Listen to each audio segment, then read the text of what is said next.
Is an executive session, which prior to going into that, I'm going to read the chairman's script. I'm sure you all are becoming very familiar with that, as well as I, so I'll start. As chair of the House Education Committee, I find that due to the state of emergency declared by the governor as a result of the COVID-19 pandemic, and in accordance with House Rule 67 and the governor's emergency order number 12, pursuant to Executive Order 2020-04, this public body is authorized to meet electronically. This is a public executive hearing or executive session of bills referred to the Education Committee. Executive session on pending legislation may be held. Please note that there is no physical location for members of the public to observe and listen contemporaneously to this meeting. However, in accordance with the emergency order, I am confirming that all members of the committee and select legislative staff have the ability to communicate contemporaneously during this meeting through the Zoom electronic meeting platform. And the public has access to contemporaneously listen and, if necessary, participate in this meeting by the Zoom platform or by telephone. All necessary access information has been made available in the House calendar and through the electronic calendar on the General Court website. The notice of this meeting complies with House Rules RSA 91-A.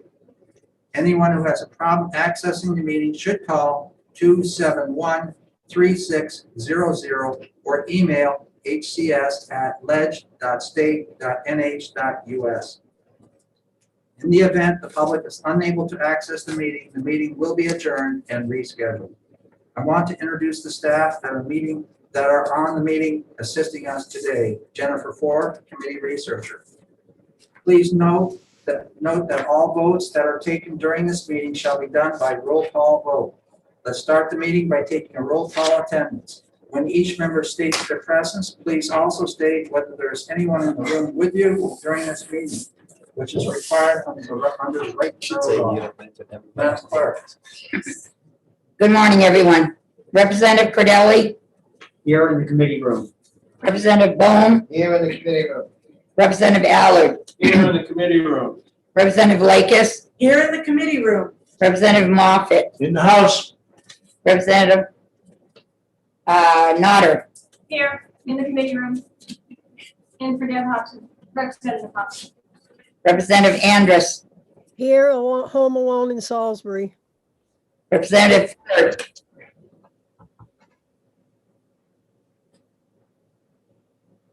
Representative Ford. Here, home alone in Chester. Thank you, sir. Representative Leon. Here in the committee room. Representative Sodi. I am here in the committee room. Representative Myler. Here in my office in Kentucky, New Hampshire, by myself. Representative Luno. Reporting from Hopkinton. Representative Shaw here in the committee room. Representative Cornell. Here in Manchester alone. Representative Tanner.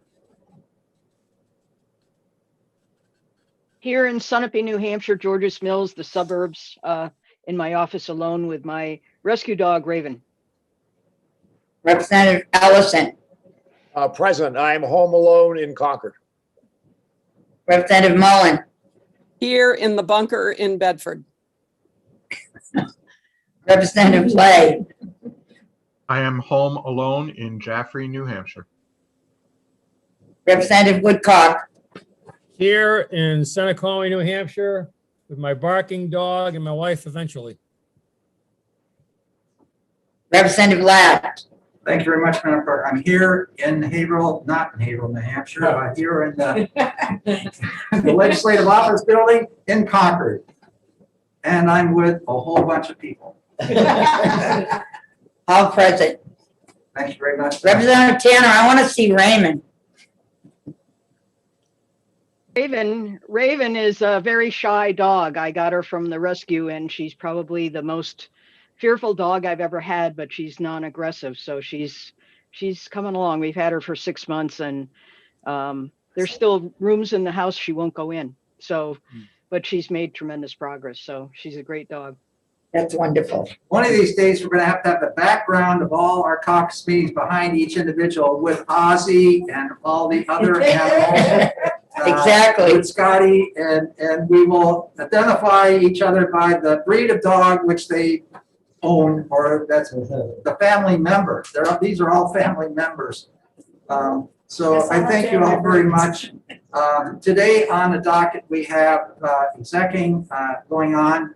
We are going to be execing HB 608, HB 20, and then going down to what we originally had set forward. There's several of those bills, guys. I spoke with Representative Myler last night. I don't know, somewhere around 5:15, thereabouts. There are several that we will not be discussing today. We will be looking at HB 320, that's the civics testing bill. We will be looking at HB 110, which is distribution of adequacy grants. We will be looking at HB 442, relative to penalties for failure to report to the DOE. Those are the three bills which I'd like to get through this today. Other bills, I think have some questions or concerns that we've had from hearings, and there's probably need for some amending language, and the amending language and all, some of those bills have that written, but OLS has been so far behind, we just don't have that stuff back yet, or haven't even submitted it. So we won't be discussing the other three bills that are listed for today. So just so you're aware of that, if we handle this right, we may be able to get out by noon. Which is a challenge, but perhaps that'd be welcomed by all. So that with that, I'd like to get right into the bills that we went through just now. I'd like to open up with HB 608, and I'll recognize Representative Likas for a motion.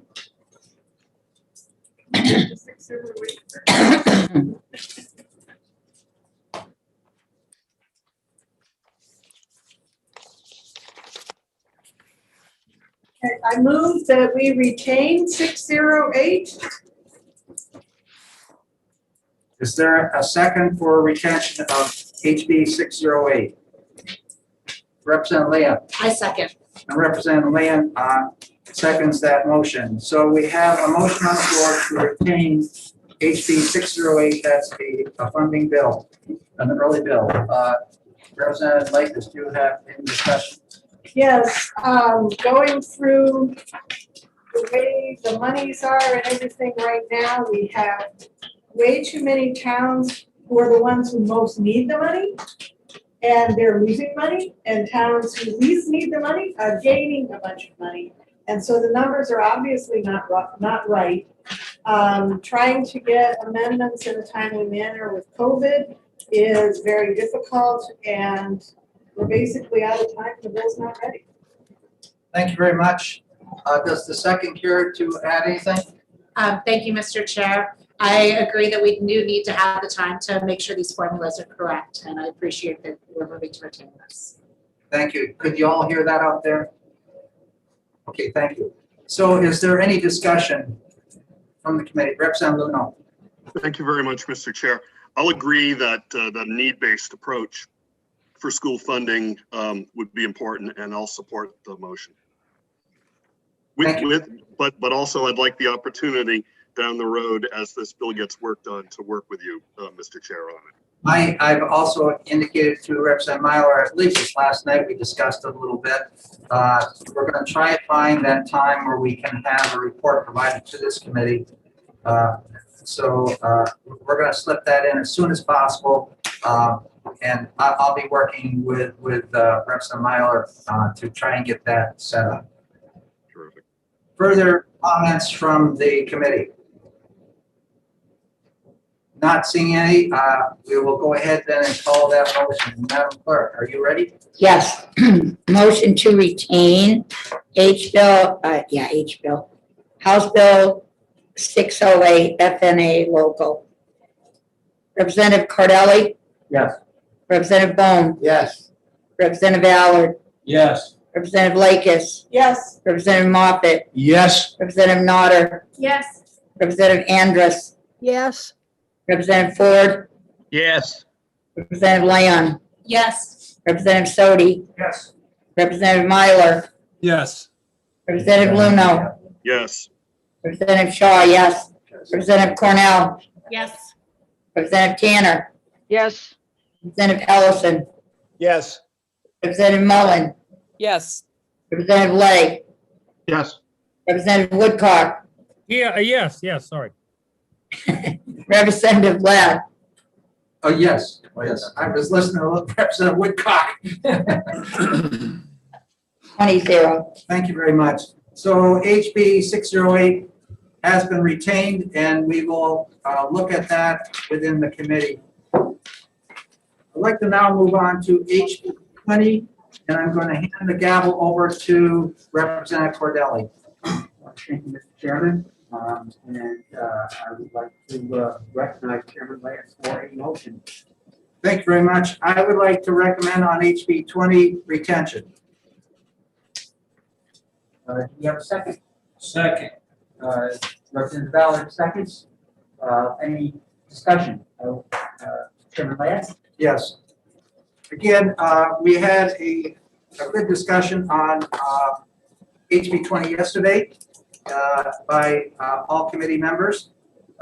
I'm always been and I will continue to be an advocate for education choice and opportunity for children. And I believe the intent and the direction that HB 20 is going is needed throughout the state.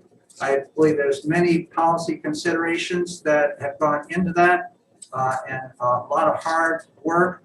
However, I believe that there is still room for us to further discuss and clarify some of the issues that may have been brought up yesterday. So with that, I have asked that this bill be retained. Thank you, Mr. Chairman. Representative Ballard, do you have any comments? Yes, thank you, Mr. Chairman. I would just like to add that a bill of this significance needs to be right. And the minds in this committee are the folks to do that. So I think this is a good move to pause, reflect, and get this done the way it should be. Thank you, Representative. Any further discussion? Representative Myler. Can you hear Representative Myler? You are recognized. Thank you, Mr. Chairman. First of all, pardon me? Can you? Oh, Glenn, that I take over as chairman. We got the motion on the floor. Go ahead, Representative Myler. Okay, well, can you hear me? Yes, I can. Thank you. First of all, I want to thank Chairman Ladd for yesterday. We had a deep discussion with which we were able to pose our questions and attempt to get some answers to some very serious questions. And I would concur with Representative Allard that this is probably, I believe this is the most significant bill in the 9 years that I've been on this committee. And I want to, I'm going to support the retention of this bill because I do think that it represents a recognition that this bill is not ready yet based upon the concerns that we've uncovered yesterday. So I want to thank the chairman for yesterday's hearing, and I want to thank him for the retention of this bill at this point in time. This does not mean that I support this bill, but I do support the issue of retaining the bill, and so further work can take place on it. Thank you very much. Thank you, Mr. Representative Myler. Are there further questions? Representative Cornell, I see your hand up.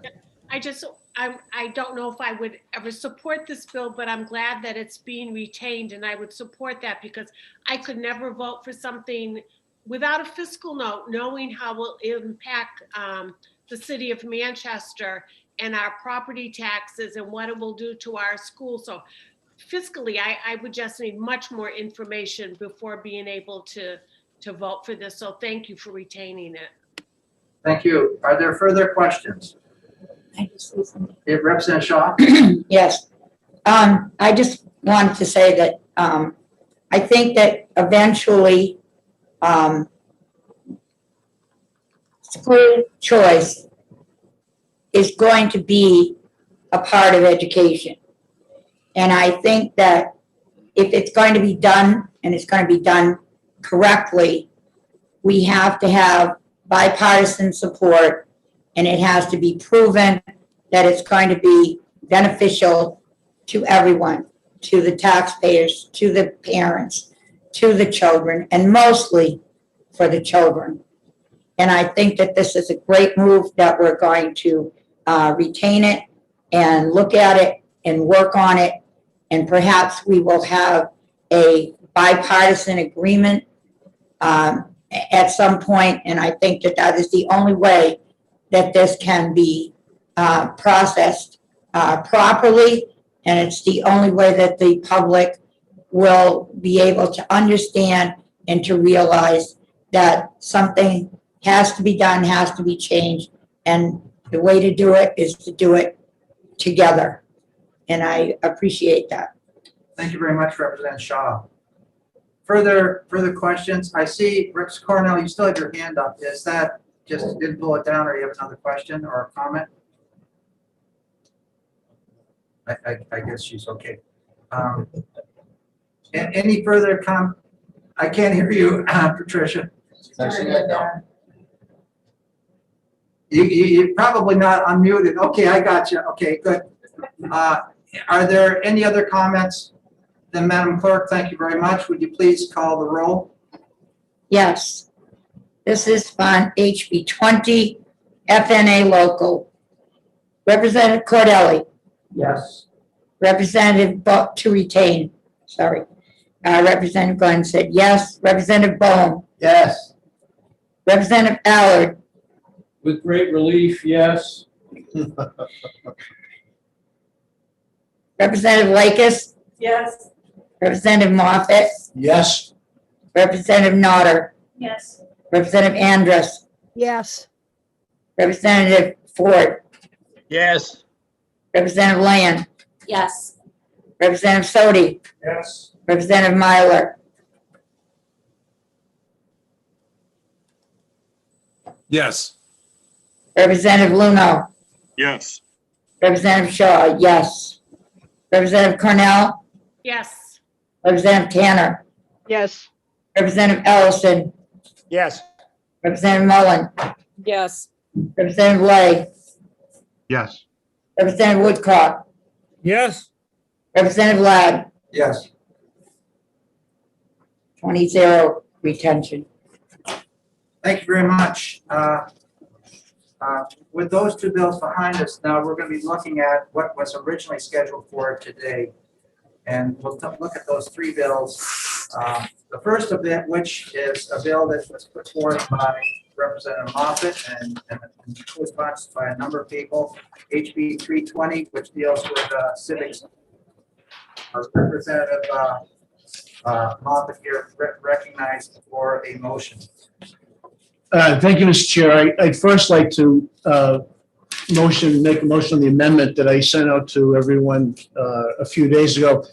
The amendment simply Representative Lee and a couple others accurately noted that the new version of the naturalization exam has 128 questions rather than 100. So we're just changing in the amendment. We would like to change the number 100 to 128. So have you put forth a motion? That is my motion, is to amend the, for ought to pass on the amendment. well, making the motion on the amendment first, yes, yes. Yeah, so you're putting forth. So we have a motion put forward by Representative Moffett. Is there a second? Second. Yes. Thank you very much. Representative Shaw seconded it. Well, Representative Shaw, excuse Yes. me. Representative Shaw, she's a co-sponsor of that bill, so obviously made by Representative Moffett, second by Representative Shaw for the amendment. What's the amendment number? Representative Moffett, do you have that? I do have that somewhere here. I got it. 0271H. Okay, so the amendment is 0271H. Simply changes the number to the accurate number that we have in that test today. Would you like to speak to your motion, Representative Moffett? Point of order? Yes. Yeah, do we have copies of that amendment? They're emailed to the committee. It came in. It was in an email, came out to you, Representative Leno. It did, all right, I just didn't see it, so, all right, thank you. Basically changes on the bottom, it says on the 100 I see question. it now. 120 question. That's the only change. Is there a discussion on the amendment? Not seeing any further need for discussion or comments from those participating. Madam Clerk, would you please call the roll? Yes. Representative Cordelli, Yes. this is on amendment 02718. Representative Bohm, Yes. Representative Allard, Yes. Representative Lakis, Yes. Representative Moffett, Yes. Representative Nodder, Yes. Representative Andrus, Yes. Representative Ford, Yes. Representative Land, Yes. Representative Sodi, Yes. Representative Myler, Yes. Representative Luno, No. Representative Shaw, yes. Representative Cornell, Yes. Representative Tanner, Yes. Representative Ellison, Yes. Representative Mullen, Yes. Representative Lay, Yes. Representative Woodcock, No. Representative Ladd, Yes. 18-2. 18-2. Is there a motion to put that on consent? No, we have to vote on the amendment. Oh, that's, excuse me, I apologize. Trying to get it done too quickly. Okay, so now we have the bill amended. Is there a call upon Representative Moffett for a further motion? Unless there was a request for me or someone to speak to the entire bill, I would move that we adopt the bill as amended. Yes, there will be an opportunity for all to speak to it when we get a second. Second. Okay, the second has been made by Representative Shaw. So we have now 320 civics testing. We have a motion to approve the bill as amended with 0271H. Discussion. Thank you, Mr. Chair. Very briefly, I went over the merits of this initiative in the hearing, and I'll just simply say it's not a radical measure at all. Many other states do this type of thing. My sense is that the parents want it. As I said in committee, I think as someone who favors public education and supports public education, I think this is a nice step to help improve confidence in public education. One other comment, my friend Dr. Carl Ladd, who you all know, I don't know if Dr. Ladd is listening, you may have picked up that he ironically was a civics student of mine many years ago. I was not his student, he was my student. Some folks get those mixed up. And after introducing the bill, I was not able to speak. And Dr. Ladd, who I think the world of, he and his family from Grofton, he did make a comment that he was very comfortable that the way that civics is being taught now in the schools is fine. And I think it is fine in some schools. Some schools it is not. It's very uneven. And the final comment I would simply make would be, if I would have been able to ask Dr. Ladd a question, I would have asked him about simply driver's licenses. You know, every student in school who takes driver ed has a class. And at the end of the class, before they get their license, they take a driver's test. So by the thinking of some, they wouldn't need the driver's test. They're fine just with the classes. Well, you see my point. I think that with something as important as civics, I think we should augment the class with this wonderful assessment that naturalized citizens need to take. So that's all I have to say on the bill, and I hope you'll support it. Thank you very much. Are there any comments from the second? No, I agree with Representative Moffett. Representative Tanner. Thank you, Mr. Chair. I thoroughly agree with civics education and with Dr. Ladd that it's being taught in our schools. My concern with this bill, and I don't mind students taking this test. I think it probably would be a good project within the civics classes. However, it's set up in this bill to be a high stakes test that they have to take it to graduate, which means that those people that have a difficult time, those students that have a difficult time taking high stakes tests, those who have trouble with certain learning disabilities will require extra time, extra effort, extra money in the schools to do this. So it's kind of an unfunded mandate that I'm very reluctant to put this burden on our public schools right now. So I will be voting against this bill. Thank you. Representative Myler? Yes, I just want to amplify what Representative Tanner said. Taking the test is fine, but not from a high stakes standpoint, and that's what this bill proposes. And I'm against that kind of a proposition in order for somebody to graduate from high school. Thank you. Representative Woodcock? Thank you, Mr. Chairman. I have a couple of points, and I won't reiterate, although I do concur with Representative Tanner and Milo. This is a huge piece for a youngster to saying the most important thing to graduate basically is that you pass this test with a C or a C minus at a 70. But the information that's contained in this examination is already prescribed in our RSA in the civics curriculum. Each school is already required to have a civics curriculum. Each school is required to have each student take the civics curriculum before they pass. This is just adding a additional requirement on local communities on how to establish their graduation program and requirements, and that by itself is not a good thing.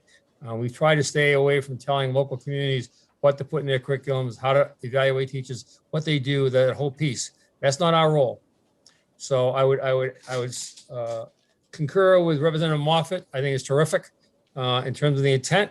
It should be great to augment any curriculum that we have in civics, but clearly not to be passed or not passed from high school on this exam. Thank you, Mr. Chairman. Representative Luno? Thank you very much, Mr. Chair. Yeah, I agree with what Representatives Tanner, Myler, and Woodcock have said on this. But going further, I would be hopeful that the committee would consider retaining this bill, particularly because of some information we received from Martha Madsen, who's the executive director of the New Hampshire Institute for Civics Education, and I would say is one of the leading advocates for civics education in the state. And she and her organization have set up a roundtable of, it's a bipartisan, nonpartisan group that involves some of their trustees, including Dan Feltus and Chuck Douglas, as well as representatives from the Department of Education, the New Hampshire Bar Association, the New Hampshire Historical Society, superintendents, principals, parents, teachers, and students to develop what it is should be used to assess civics competency in New Hampshire. And they expect to have that work completed in October of this year. And given that, I think rather than rushing in with a federal naturalization civics exam that is rapidly changing right now in terms of new questions that are introduced and things, that we defer to this bipartisan, nonpartisan roundtable in terms of recommendation. And I think I think retention is probably the better choice with this bill right now. Thank you. Representative Bone? Thank you, Mr. Chairman. First, I'd like to say civics in a lot of schools is not being taught. It's even word civics and teach other things. And so it's not being taught, and that's taken, you can see surveys on the street asking people, what are the three levels of government? Nobody knows. Who's the vice president? Nobody knows. So there's a big problem with civics being taught. Also interesting, one of the people speaking against this bill, when we heard it, said that even though she was against it, When she taught civics, she used this test at the beginning of her course and the test after the course. But her argument was there wasn't any time in the curriculum to do it yet. When she taught it, there was time.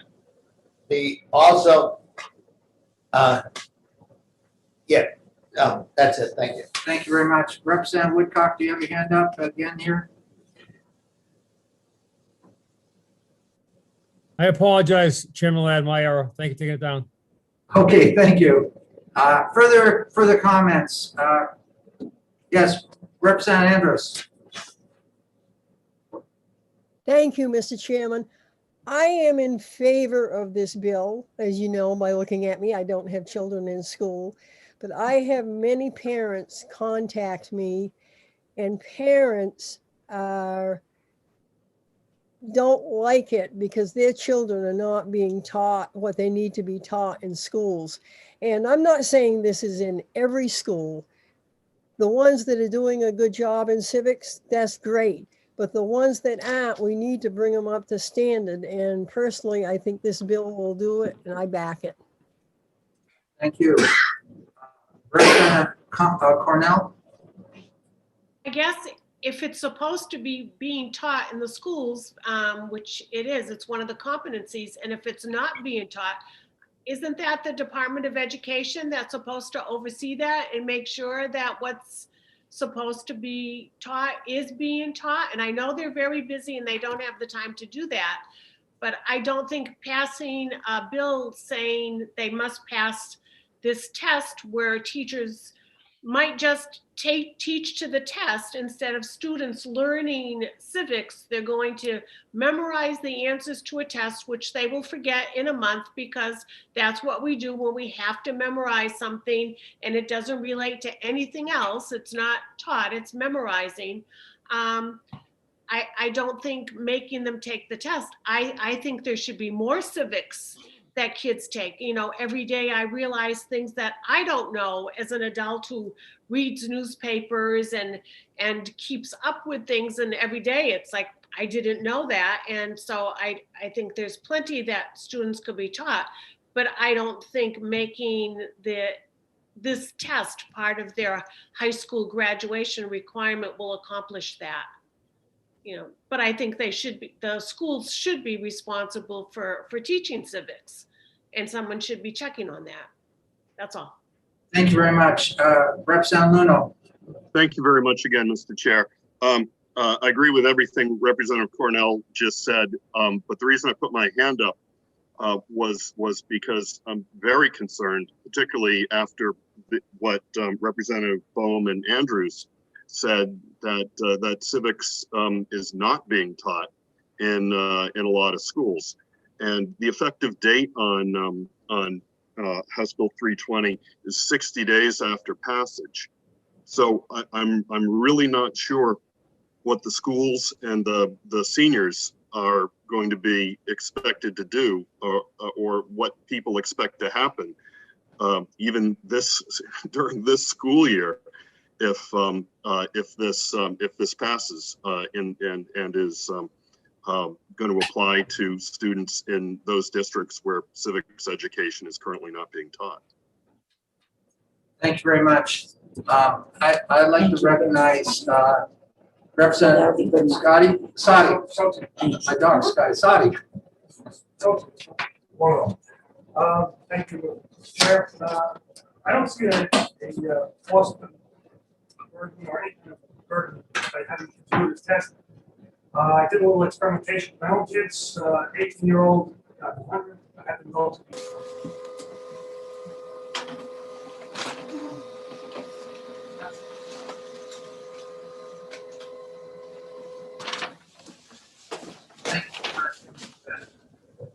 Representative Moffett.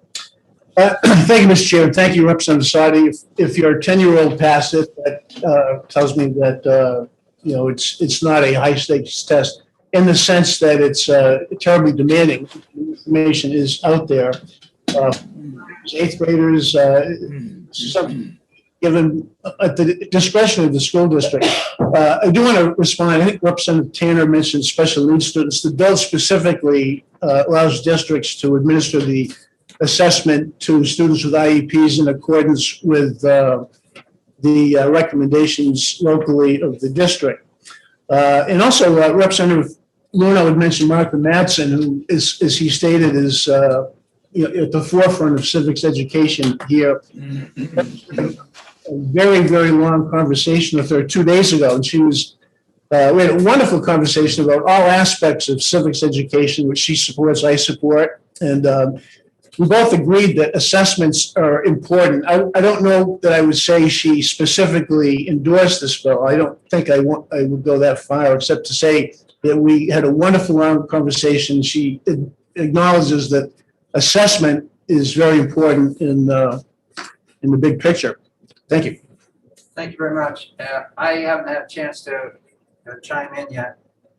Several years back, Senator D'Alessandro and myself introduced legislation which has become law and identifies various themes that have been placed into law, topics regarding civics. And we also recognize that instruction and curriculum is the responsibility of the local school district. So it's not up to DOE to come down and give that assessment. In fact, when we looked at the statewide assessment several years back, we looked at mathematics and language and writing and reading. The other areas of assessment are those that are of the local community. So I think this is not a responsibility of DOE to ensure that this is being done. It's a responsibility of the local school district to ensure, and if it isn't being done, then it belongs down there. However, we have before identified these themes and topics. I see absolutely no problem with our administering this assessment, especially if we know a 10-year-old is able to pass this and do it.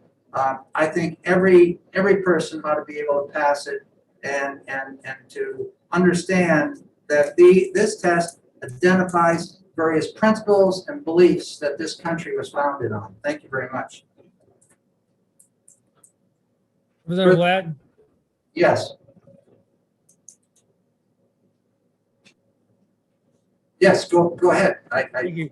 On the, just for my own edification, on the amendment, I didn't see the effective date, although I do see it on the primary bill of 60 days. So I just want a clarification from the protocol, and maybe Representative Moffett or you could explain it to me.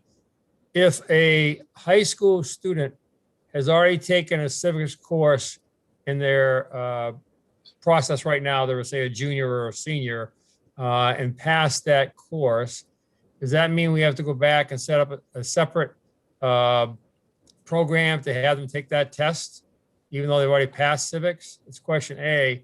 And question B is that effective date, I understand 60 days from passage, at least on the primary bill. Does that mean that that would be effective this year, pass through? That's the two questions. To respond to your question, Representative Woodcock, it says 60 days following this bill being, approved or signed into law upon passage. And we're looking that we're just concluding the month of February. So it's March, April, May left in this school year, very little of June. And so this bill has to float through our body on the floor, go to the Senate, same thing there. I doubt very seriously if it's going to be signed into law prior to June 30 of this year, and that's the end of this fiscal year and the term for those students that are seniors this year. So I don't think it's going to be relative to a senior having to pass this to graduate this year. I just don't think that. Could you answer part two of the question? What was your part two? If I've already taken the civics course in high school and passed it, would there be a whole special testing for this? Representative Moffett, do you want to answer that part? Yeah, thank you for your question. As Representative Ladd said, should this measure move forward, the 60-day time thing would push it into the next school year. And so current students who've satisfied local civics requirements by taking a class would be all set to graduate this year. if this measure goes into effect, then the districts would need to adapt to it in 21, 22. So to follow up, they have to, if I've already taken a class, I'm a sophomore or junior right now, I passed civics with an A, I'm done civics. So the school system will have to set up in the future some special testing. Is that the process? Well, the intent of this is to have this assessment in place for 2022 is a graduation requirement, not this year. And so, It doesn't say that. Thank you, Mr. Chairman. Thank you, Representative Moffett. okay, Representative Leon. Thank you, Mr. Chair. One point of clarification, the amendment only replaces paragraph 1, so the effective date stays in place. So with this, June going to May, if we're definitely not going to be passed out April 30th. So this would definitely apply to the following school year. And if a student is a senior and already had civics in high school, I would assume that just because you finish your civics class and you can now forget all this stuff, I think it'd be a great idea that they be administered the civics test before they graduate. That shouldn't take a whole lot of time. I could probably sit down and take it in 30 seconds or 30 minutes. 30 minutes. Representative Mullen. Thank you, Mr. Chair. So I could not agree with you more that I believe that this is a local control issue. There's nothing that prevents a school system from utilizing this exam as part of their curriculum. I think I'm correct in saying that. But I am somewhat dismayed at our indicating that there are schools all over the state that are not teaching civics education to the standard that they're supposed to, and then reflecting back on the idea that the Department of Education shouldn't have authority over those schools to be able to go in and work with the school to make sure that they're meeting the standards that are in fact set by the DOE. So that concerns me. And moving forward from this point, whether it's the exam on civics education or not, I think we ought to be taking a look at the claims that are made against school systems that they are or are not doing something that they're supposed to, and where the jurisdiction lies on corrective action for those school systems. Thank you. Thank you. Further comments? Yes, Representative Myla. Thank you, Mr. Chair. Should the bill be amended to something like 7/1/22, something like that, based upon this conversation? I don't believe so. I think that, it's, I don't think it's going to be going in effect during this fiscal year. And so the following fiscal year, it'll be signed into law on the front side of that. And there's ample opportunity for the schools to get up and get going on it. So, excuse me, so you believe that the 60-day after it is going to take place subsequent to this school year? Well, the time frame for this to go through the Senate and then be signed into law, it's highly unlikely that it's going to be done before at least the end of May. So that's my assumption now. Okay, that's the concern of, that was just my concern, is the timeliness of this and when it would take place. Thank you. Very much. Further comments? Yes, Representative Luna. Thanks, Mr. Chair, and thanks for your time on this. At what point do school districts develop curriculum and assessments? And even if this does roll into the FY22 school year, do school districts have time to make changes to curriculum and assessments to do that, particularly when students graduating that year may be taking civics? Well, they might be taking civics this year, I think, as Representative Woodcock said. So I think the effective date is potentially a very important element of this if we want to get it right. Further comments? Not seeing any. Madam Clerk, please call the roll. This is ought to pass as amended with HB 320. Representative Cordelli, Yes. Representative Bohm, Yes. Representative Allard, Yes. Representative Lakis, Yes. Representative Moffett, Yes. Representative Nodder, Yes. Representative Andrus, Yes. Representative Ford, yes, Representative Leon, Yes. Representative Sodi, Yes. Representative Myler, No, Representative Luno, No. Representative Shaw, yes, Representative Cornell, No, Representative Tanner, No, Representative Ellison, No. Representative Mullen, no, Representative Lay, No. Representative Woodcock, No, Representative Ladd, Yes. 12, 8. Motion is 12-8. Will there be a minority report, Representative? yes, Representative Ladd, Representative Cornell will do that. Okay, we're going to try and get the minority and majority reports done today so that we can get those to Jennifer Ford. We will be including 2 more bills to do today. So Representative Cornell, can you please start writing? what time? What time does it have to be in? We've been told that bills that are going to go forward that we acted upon, absolutely all the early bills, but we have other bills which we've acted upon as well, need to be prepared and available for the administrative assistant by 11 o'clock or 11:30 at the latest. Electronic, do it electronically to myself. Okay, goodbye. Representative Cornell, will your motion be ITL? Yes, I believe. Yes. With the ITL. Yes. And the same thing is applicable to Representative Moffett. You need to get something done likewise. And that will be the case, hopefully, for bills as we go forward here. If we run out of time, then we run out of time. I understand this. So we're going to go into HB 110 right now. That's the distribution of adequacy grants. And I look to Representative Leon for a motion, please. Thank you, Mr. Chair. I would like to move off to pass on House Bill 110. Okay, is there a second? Second.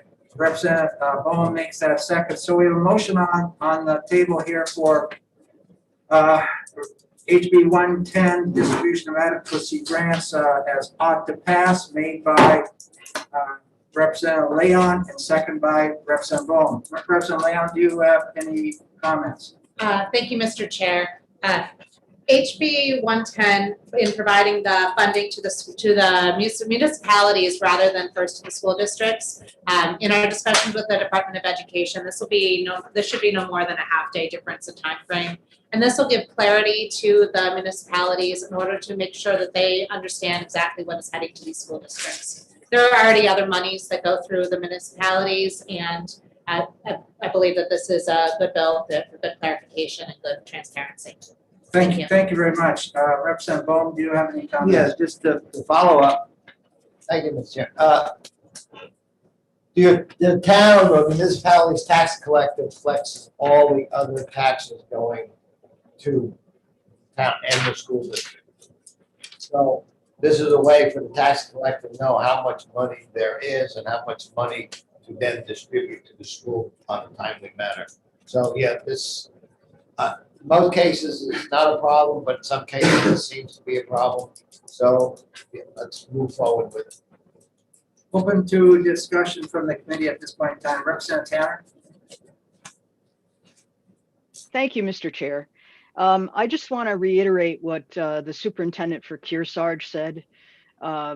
With any kind of regional district with multiple towns, that means that the paperwork and the transfer is not just really easy. It's done times 7 towns in the Kearsarge district. That's 14 more times. And in the past, we have had issues And I know other regional districts have issues with towns who have not paid their portion of the school tax in a timely manner for one reason or another.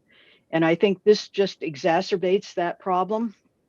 I see the process working well right now. I really think this is kind of a bill looking for a problem, and it's going to create more bureaucracy and more paperwork. So I'm opposed to this bill.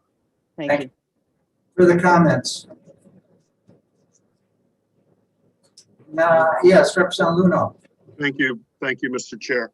Yeah, we did hear quite a bit of testimony on this, but nothing in the affirmative from anybody involved in the actual transaction on either side of the transaction, either from the school district side or from the municipal association side.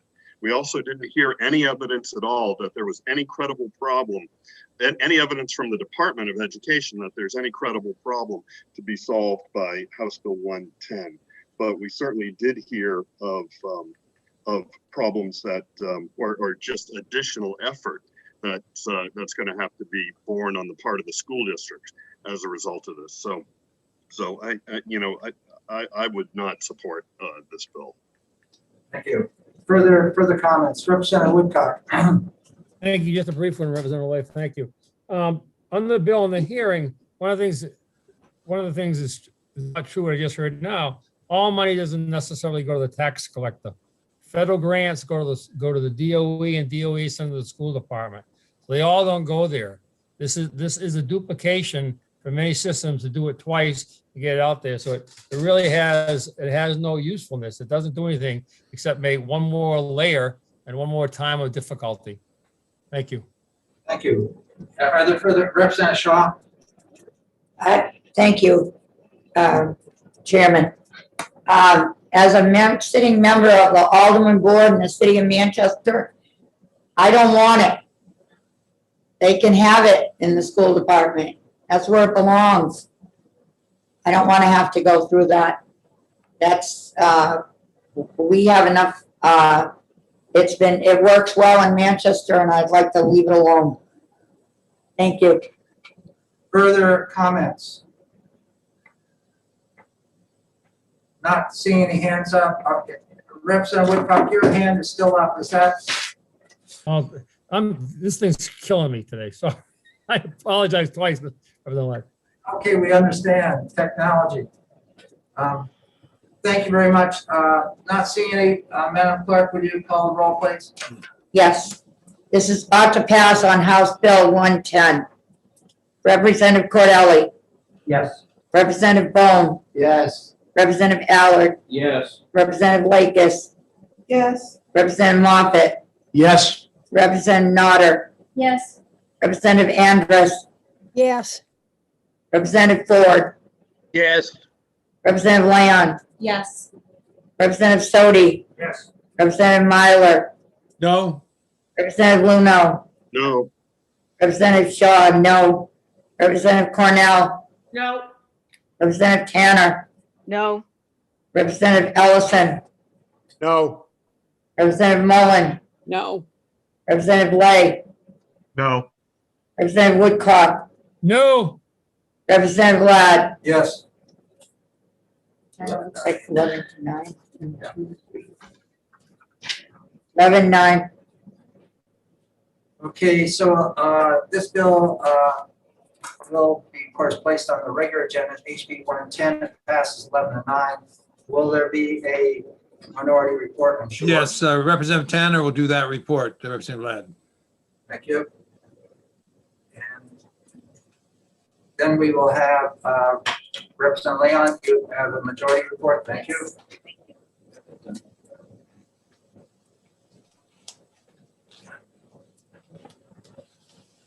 Okay.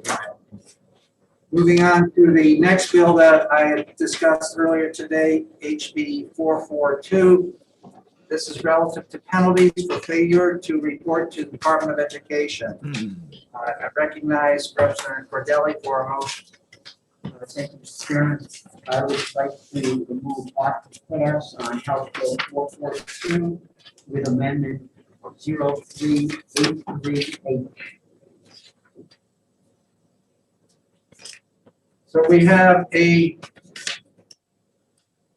motion made by Representative Cordelli to move the amendment 0383H, was it? Okay, 0383H. Is there a second? Second. Representative Allard seconds that motion. Okay, Representative Cordelli, do you have some comments? Thank you, Mr. Chairman. I think everyone should have received an email this morning with this amendment. It might have gotten caught in a period before HCS was mailing them out, so I was not sure, so I sent it out again this morning. Basically, the amendment is based on discussions with the Department of Education, who originally requested this bill because of problems with just a handful, if that, of schools or charter schools not providing information as required. And this amendment clarifies really a misunderstanding or incorrect phrasing in the original bill. And the intention was not to require private schools to submit reports for teacher salary information. That applies really just to public and charter public schools. So paragraph 1A was added, and the teacher salary report was stricken from 1. And 1A clarifies that it is just the public and charter schools that are to submit the average teacher salary report. So that is the basis of this amendment. Representative Cordelli, are you finished? Yes. Okay, thank you. Is there a further discussion on the amendment 0383H? Yes, Representative Myler? Yeah, Representative Cordelli, why is the information needed on this? I mean, where is this coming from, a request from the department? Do they want this information, or what's the basis for this amendment? Yes, Representative Myler, just to try to understand that, what is the genesis for the amendment, or are you talking the whole bill? Yes. Okay, thank you. Go ahead, Representative Cordelli. Thank you. Thanks for the question. Yes, this really originated with discussions with the department. They contacted me about problems that they have had. I believe that there was recently a charter school that turned in their charter based on problems found there. And that is, I believe, one of the instances where they have been unable to get information as required by the department from that charter school. So it was felt that some teeth were needed in the statutes to require the public and charter public schools, and in some cases non-public schools, to supply the information to the department, because in some cases that is also federally required information that has to be gathered by the state agency. So they felt it was important to give the department some clout in terms of getting these reports as required by law. Further questions? Madam Clerk, I'm not seeing any questions or comments, so we will move ahead with the amendment. Would you please call the roll? Yes, this is the ought to pass on amendment 0383H. Representative Cordelli, Yes. Representative Bohm, Yes. Representative Allard, Yes. Representative Lakis, Yes. Representative Moffett, Yes. Representative Nodder, Yes. Representative Andrus, Yes. Representative Ford, Yes. Representative Leon, Yes. Representative Sodi, Yes. Representative Myler, Yes. Representative Luno, Yes. Representative Shaw, yes. Representative Cornell, Yes. Representative Tanner, Yes. Representative Ellison, Yes. Representative Mullen, Yes. Representative Lay, Yes. Representative Woodcock, Yes. Representative Ladd, Yes. unanimous. On the amendment. Okay, we have what's that, 20-0? Yes. Okay, so now I'd like to recognize Representative Cordelli for a motion, please. Yes, sir. Thank you, Mr. Chairman. I would like to move, pass as amended on House Bill 442, amended 0383. Is that second? I'll second. Representative Lakis. Okay, we have a motion on the table right now to approve this bill as amended with 0383H. Representative Cordelli, do you care to speak to your motion? I think I have said all that was required. Okay, thank you. Representative Lakis, do you have anything to say?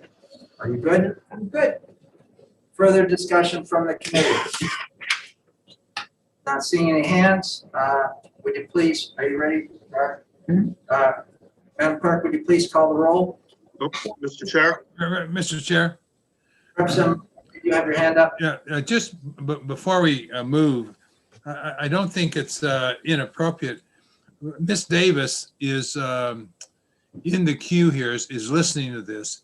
Is there a need to have her come in and basically indicate that whether or not this is needed? It's a response to the question I had of Representative Cordelli on whether or not the DOE needs this information. Would it be appropriate to have her at least comment on that? I have no objections to that request if Ms. Davis is willing to communicate with us. Caitlin, are you there? We don't have Deb here. Who's doing that? She has her hand up right now. I can promote her, Representative Ladd. You just did, Jen? Okay. Thank you. Caitlin, can you hear us? It'll take just a second. Here she is.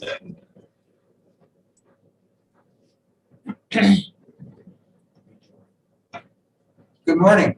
Good morning.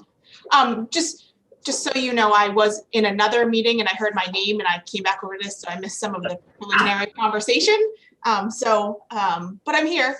And I assume we're still talking about HB 442? That is correct, Caitlin. Correct. So the department actually did reach out to Representative Cordelli in the beginning of the year. Actually, the history of this bill is we had originally worked with Senator Khan last year to get this bill sponsored. And then unfortunately with everything that happened with COVID-19 and the delay in the legislative session last year, the bill was tabled and we did not have a resolution that the department needed.